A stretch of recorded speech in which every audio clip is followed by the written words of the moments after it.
Hello दोस्तों, कैसे हैं आप लोग। हमारी आज की कहानी का नाम है भेदभाव। चाची अपनी ही लौ में बोली चली जा रही थी। अपने कुणाल के लिए मीता से अच्छी लड़की तो कोई हो ही नहीं सकती। 10वीं के बाद हमारे भाई ने कभी उसे घर के बाहर निकलने ही नहीं दिया। 10वीं से आगे की सारी पढ़ाई उसने घर में बैठकर ही की है। मुंह में जुबान तो जैसे है ही नहीं। चाची लड़की की तारीफ में बोले ही जा रही थी।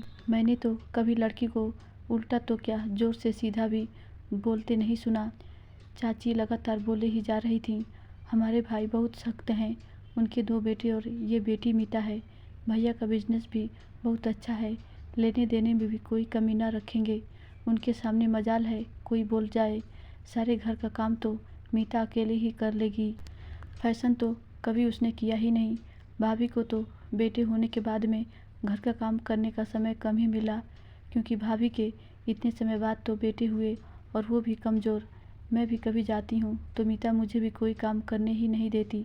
मानसी को इससे आगे कुछ भी सुनना अच्छा नहीं लग रहा था। घर का काम, दोनों भाइयों का काम, कपड़े धोने का काम सब इतनी खूबी से करती है कि बस पूछो मत। मजाल है कपड़े में कोई दाग हो या बर्तन में जूठन। तुम्हारे घर तो कोई नहीं है, चाची ने बोला। कुणाल और उसके पिता तो काम के सिलसिले में अक्सर बाहर ही रहते हैं। अकेली रही तुम रानी के जैसे राज करना। आजकल की लड़कियों को तो बिना मोबाइल की नींद ही नहीं आती, पर हमारे भैया का डर इतना है कि लड़की मोबाइल छू भी नहीं सकती। बस इसके आगे का गुणगान सुनने की हिम्मत मानसी में भी नहीं थी। उसने कहा, चाची कुणाल के लिए बहू चाहिए, न कि घर के लिए नौकरानी। मानसी की आवाज़ में तेजी आ गई थी। वो लगभग चिल्लाती हुई बोली, शादी होते ही अगर सास किसी काम के लिए बोले या टोके या समझाए भी तो लोग उसे अत्याचारी ना समझ और जाने क्या क्या कहेंगे। कानून भी जाने कितनी और कौन सी धाराएं उसके लिए तैयार खड़ी है।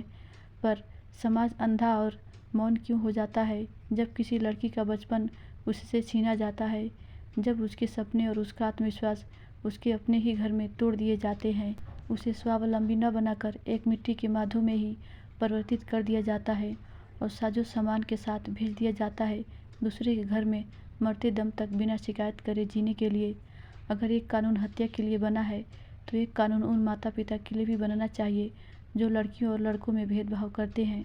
लड़की अगर घर को अपना घर समझेगी तो जैसे भी करेगी बहुत अच्छा ही करेगी। चाची को कुछ समझ नहीं आया। उन्होंने पूछा, बहू ये तो बता, लड़की में कमी क्या है। मानसी ने कहा, कोई नहीं, कमी तो लड़की के माता पिता में है। चाची जाने कुछ समझी या नहीं, पर उठ के ज़रूर चली गई। धन्यवाद दोस्तों। आशा करती हूँ ये छोटी सी कहानी आपको ज़रूर अच्छी लगी होगी।